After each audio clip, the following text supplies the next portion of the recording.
আল্লাহর নবী মুসা আলাইহিস সালাম তিনি তাওরাত কিতাব বান্ডেন করার প্রয়োজন।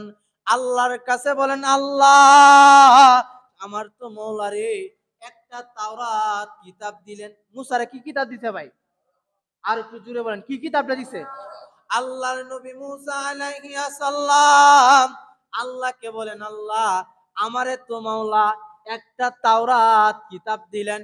হে আল্লাহ আমার কিতাবটা মাওলা বান্ডেনের প্রয়োজন রে মাওলা, সারা দেশের রে মাওলা বান্ডিন কইরা সারা দেশের রাষ্ট্রের মধ্যে মালিক প্রচার করার প্রয়োজন।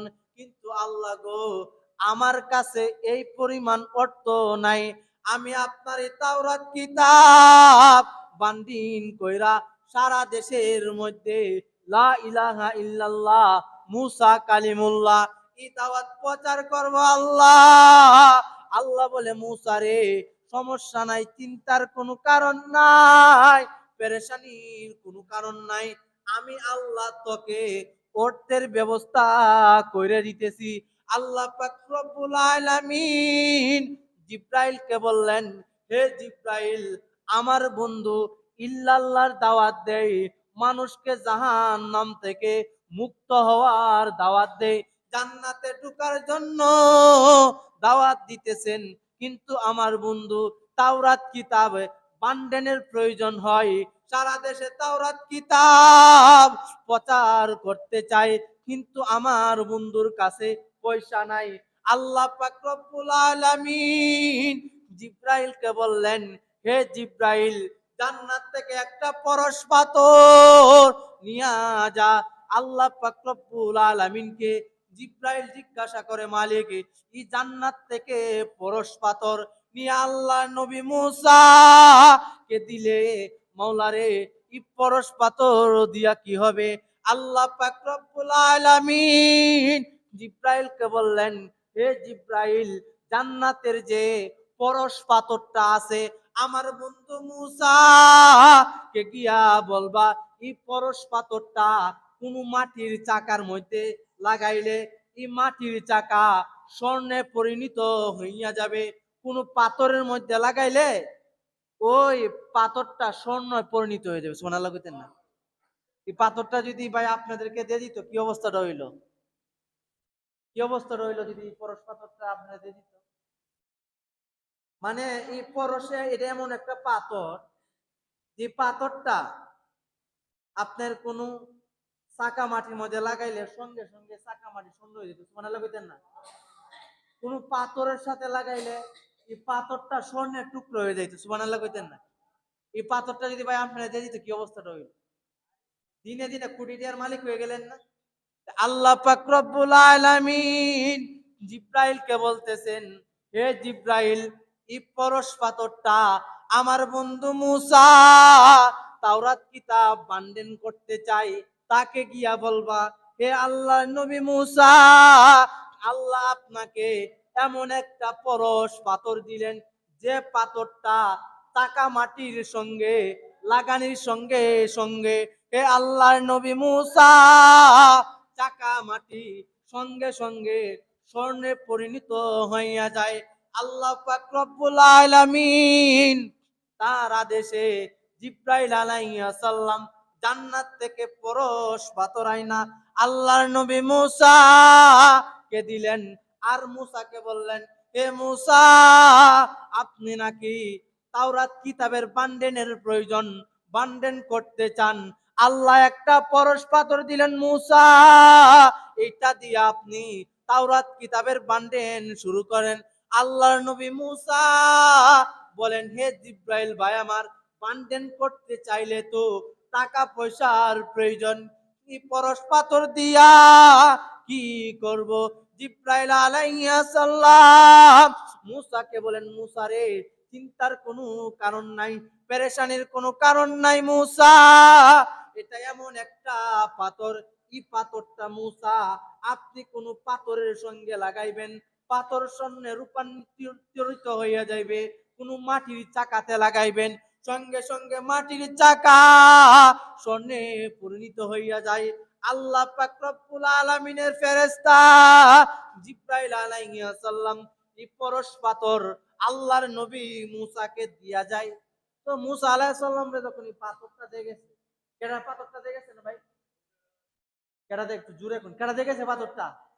জিবরাইল আলাইহিস সালাম যখন মুসারে পাথর দেখেছে ভাই, তখন মুসা আলাইহিস সালাম কারুনটা ডাকছে, কারুন আমার তো হাজার হাজার কপির প্রয়োজন তাওরাত কিতাবে।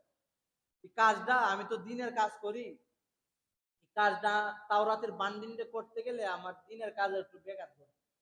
কাজেই তোমার এই দায়িত্বটা দিলাম, তুমি তাওরাত কিতাবটা বান্ডিল শুরু করো। সুবহানাল্লাহ বলতেন না? তো মুসা আলাইহিস সালাম কারণ ডাইকা এই পাথরটা বুঝাইয়া দিচ্ছেন যে এটা এমন একটা পাথর, স্বর্ণের টাকামারির সাথে লাগাইবা সঙ্গে সঙ্গে স্বর্ণ হইব। আর এই স্বর্ণ বেচা তুমি সারা দেশের মধ্যে এই তাওরাত কিতাবের বান্ডেল প্রচার করো। আর যখন বান্ডেলের কাজ শেষ হয়ে যায়, তারপর কিন্তু ভাই এই পরশ পাথর আমারটা আমারে ফেরত দিয়ে দিবা, আর আমি আল্লাহর কাছে রিটার্ন দিয়ে দিব। সুবহানাল্লাহ কইতেন না? আল্লাহর নবী মুসা আলাইহিস সালাম তাওরাত কিতাবের বান্ডেলের জন্য কারুনকে ডাকলেন। কারুনকে বললেন, হে কারুন ভাই আমার, আমি তো ইল্লাল্লাহ প্রচার করি, আমার হাতে সময় কম, আমি তোমার এই পরশ পাথর দিলাম, আমানতের খেয়ানত করবা না রে কারুন। কি পাথরকে তুমি টাকার সাথে লাগায়া স্বর্ণতে পরিণত কইরা, এই স্বর্ণ বিক্রয় কইরা তাওরাত কিতাবের বান্ডেল সারা দেশে প্রচার করবা। আল্লাহর নবী মুসা আলাইহিস সালাম যখনই তাওরাত কিতাবের বান্ডেলের দায়িত্ব কারুনকে দিলেন, কারণ এই স্বর্ণের চাকা বানায়া স্বর্ণের চাকা বিক্রয় করতে করতে কোটি কোটি টাকা যখন হয়েছে, হওয়ার পর যখন এই ভাই তাওরাত কিতাবের বান্ডেল কাজ শেষ হয়ে গেছে, শেষ হয়ে যাওয়ার পর মুসারে বলতেছেন, মুসা তুমি যে আমার তাওরাত কিতাব সারা বিশ্বের মধ্যে প্রচার করার জন্য বলছিলা, বান্ডেলের কাজ শেষ, সারা দেশে প্রচার করে দিছি। মুসা কইতেছে তাহলে এখন পাথরটা দে। এখন কারণ চিন্তা করলো এই পরশ পাথরটা আমি দিয়ে দিব, এই পরশ পাথরটা যদি আমি কোন রকম তাল বাহানা করে রাখতে পারি, এই পৃথিবীর মধ্যে সবচেয়ে বড় দুনিয়া আমি হয়ে যাই। নাউজুবিল্লাহ কইতেন না? তো মুসা আলাইহিস সালাম বললেন, কারণ রে তাওরাত কিতাবের বান্ডিলের কাজ শেষ, কাজে হে কারণ ভাই আমার, আমি যে পরশ পাথরটা তোমাকে দিছিলাম, এই আমার পরশ পাথরটা আমাকে আবার রিটার্ন ফিরাইয়া দেন। কারণ বলতেছে, এ আল্লাহর নবী মুসা, আমাকে আপনি যে পরশ পাথরটা দিছিলেন, এই পরশ পাথরটা আমি হারায় ফেলেছি। হারাইছে না হের কাছে? কার কাছে পাথরটা? আর হুজুর পাথরটা কার কাছে? কারুনের কাছে পাথরটা। আল্লাহর নবী মুসা আলাইহিস সালাম আল্লাহর কাছে বলে, মালিক রে, তুমি যে পরশ পাথর পাঠাইছিলা, পরশ পাথর লাগানির সঙ্গে সঙ্গে স্বর্ণে পরিণত হইয়া যায়, এই দায়িত্বটা রে মওলা কারুনকে দিছিলাম রে মওলা। কারণ তো মওলা পাথর দিতে অস্বীকার করে, তাল বাহানা করে, পাথর নাকি হারিয়ে ফেলেছে।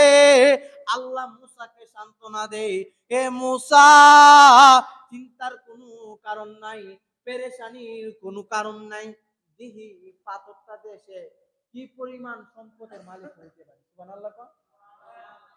তো আল্লাহর নবী মুসা আলাইহিস সালাম কে যখন আল্লাহ বলেন, যা এই পাথরটা যেহেতু সে গোপনে রাখতে চাই, আমিও আল্লাহ দেখতে চাই কারণ কি পরিমাণ সম্পদের মালিক হয়। কারণ প্রতিদিন সারা দিন এই পরশ পাথর মাটির চাকার সাথে লাগায়া স্বর্ণতে পরিণত করে, সারা বিশ্বের মধ্যে কারণ স্বর্ণের ব্যবসা কইরা কোটি কোটি টাকার মালিক হয়ে যায়। কিতাবলা কিতাবের মধ্যে লেখছে, কারণ এই পরিমাণ স্বর্ণের মালিক হইছে, এই পরিমাণ অর্থের মালিক হইয়া যায় যে তার গুদামের চাবি বহন করার জন্য 100 উট লাগবে। কয়শো ভাই? 100 উট যদি খালি গুদামের চাবি বহন করার জন্য থাকে, তাহলে তার কি পরিমাণ সম্পদের মালিক, মানে হিসাব ছাড়া। কি ছাড়া ভাই? তারপর যখন সে কোটি কোটি টাকার মালিক হয়ে যায়, ওই দিক দিয়ে আল্লাহ বলেন, হে মুসা, কারণ তো কোটি কোটি টাকার মালিক হইয়া গিয়াছে, কাজে কারণকে গিয়া বলো সেজন্য বনি ইসরাইলের হত দরিদ্রদেরকে যাকাত কি দেয় ভাই। কারণের মুসা আলাইহিস সালামের জমানায় যাকাতের পরিমাণ ছিল 1/3। কয় তৃতীয়াংশ ভাই? মানে ওই জমানার উম্মতের সিস্টেম হইলো, আপনি যদি 3 লাখ টাকার মালিক হন তাহলে আপনার 1 লক্ষ টাকা দিয়ে দিতে হবে, অর্থাৎ মানে 1/3। 3 ভাগের 1 ভাগ জাকাত দেওয়া লাগবে, তাদের উম্মতের কি নিয়ম ছিল। আর আল্লাহ আমাদের নবীকে সহজ করে দিছে, আমরা শতকরা 2.5 টাকা দিলে জাকাত আদায় হয়ে যায়। সুবহানাল্লাহ কইতেন না? তবু আমরা শতকরায় 2.5 টাকা জাকাত দিতেছি। নাউজুবিল্লাহ কইতেন না? আল্লাহর নবী মুসা আলাইহিস সালাম কে আল্লাহ যখন বললেন, হে মুসা তুমি কারুনকে গিয়া বলো সে যেন তার সম্পদ থেকে যাকাত প্রদান করে। আল্লাহর নবী মুসা কারুনকে বললেন, হে কারুন ভাই আমার, আল্লাহ তো আপনাকে কোটি কোটি টাকার সম্পদ দিয়েছেন ভাই আমার, কাজে তোমার সম্পদ থেকে তুমি যাকাত আদায় করো।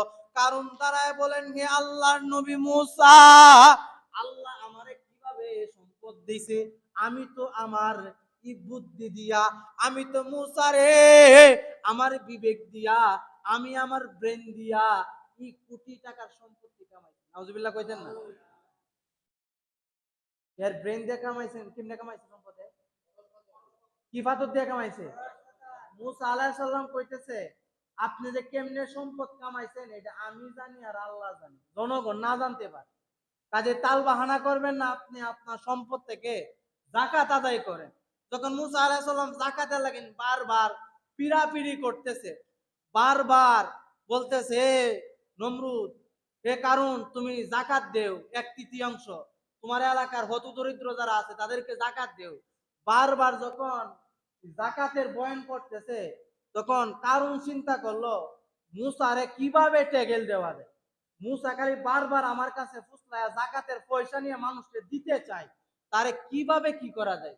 তখন একটা মহিলাকে কারুন বারাটিয়া হিসাবে আইনা ওই মহিলাকে বলে, হে মহিলা, আমারে আল্লাহর নবী মুসা খুব প্রেসার দিতেছে, আমি যেন 1/3 সম্পদ আল্লাহ রাস্তায় যাকাত দেই, কারণ এই কারণে আমি কি করব। তখন এই কারণ কি করলেন, একটা মহিলাকে বারাটিয়া হিসাবে আনলেন, আইনা ওই মহিলাকে বলেন, এ মহিলা, আমি তোমাকে 10,000 দিনার দিব, আগামী কালকে ঈদের ময়দানে তুমি দাঁড়ায়া বলবা আল্লাহর নবী মুসা আমার সাথে জিনা করছে। নাউজুবিল্লাহ কইতেন না?